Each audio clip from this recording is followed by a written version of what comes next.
Alright everybody, today I'm going to show you guys how to fix iOS 8 lag without updating your device. So this only applies to iPhones and cellular iPads, but as you can tell, my 5C, I have a 5C running iOS 8, which is glitching out. So what you need to do is manage to get into the settings app, and then just like that, you'll need to go into the reset thing.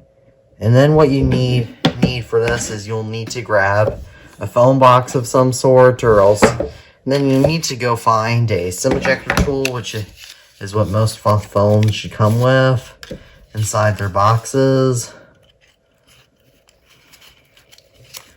So as you can tell, now here's my SIM card ejector tool. So what you want to do is you just want to take the SIM card out of your device. And then what you want to do is you'll want to go ahead and just put the SIM card over to the side. And then what you want to do is click the reset all settings button.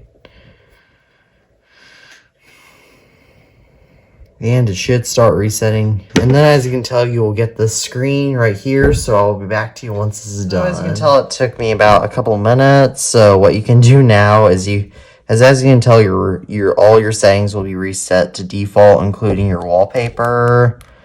So you won't be able to change the wallpaper, but as you can tell, just like that, boom, we are back to normal. There is no more lag. As you can tell, everything is fast and normal. So thank you guys for watching, and as always, peace out.